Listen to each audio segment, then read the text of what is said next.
The compounds that provide chili peppers their intensity when eaten are capsaicin and several chemicals, jointly called capsaicinoids.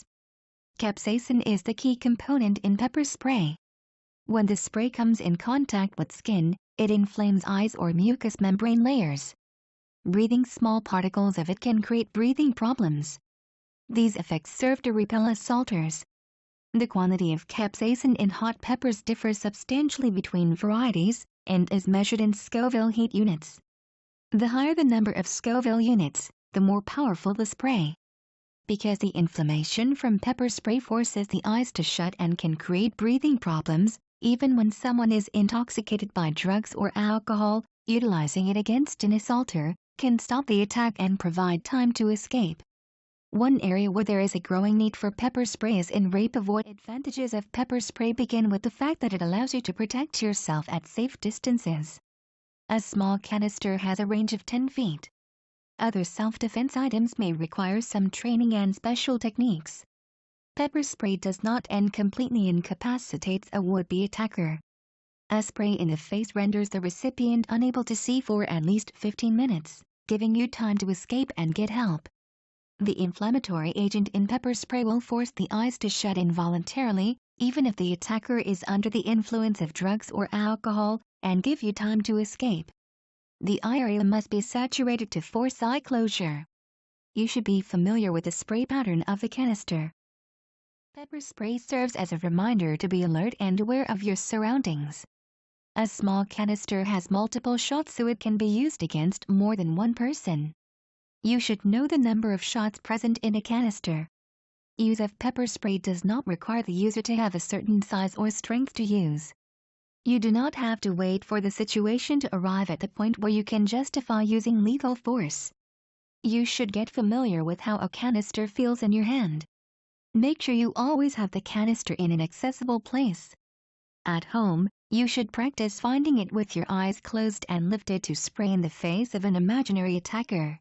Always have the canister in your hand when you are alone or in any vulnerable situation, especially in a parking lot or a dark building. You can keep a low profile, keeping the device in your pocket or in a purse, but in your hand. The right grip, with your thumb on the press down button, will keep an attacker from taking the canister from you.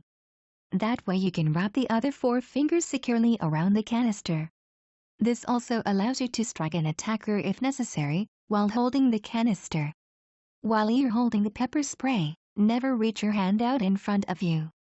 This gives a chance for the attacker to smack the canister right out of your hand. It's better to hold the canister closer to you, spraying from a slightly greater distance, than to hold it far in front of you in order to spray from a closer distance without actually having to move your body closer to the attacker. Spray ear to ear across the eyes of the attacker. If you miss with the first shot, spray again, ear to ear across the eyes. Do not use the spray with the wind blowing toward you if you do not want some of the pepper spray to blow back on you. Some brands of pepper spray will leave an invisible chemical ultraviolet dye that is not easily washed off on a pepper sprayed attacker, which can help police identify the attacker later. Remember practical tips to avoid attacks. You can decrease your chances of being attacked by staying sober. 75% of victims and rapists are drinking when rape occurs. Freshman girls are especially at risk. They are not informed of the dangers on campus, and may attend parties where drinking and drugs comprise a strategy to find victims to rape. 90% of campus rape victims know the rapist. 80% physically resist the rapist, but are overcome. Remember, students and educators need to protect themselves from on-campus dangers, especially when walking to night class, entering a badly lit parking lot or garage, or working late in a campus building. Tips for staying safe on campus include staying aware, taking self-defense courses, using campus protection services and carrying some form of self-defense, such as pepper spray. Trust your instincts. Most victims know their attackers. Stay tuned into your feelings.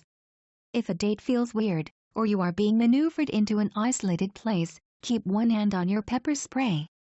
If things get out of hand, do not be afraid to use your pepper spray to protect yourself and stop your assailant. Don't wait for something bad to happen.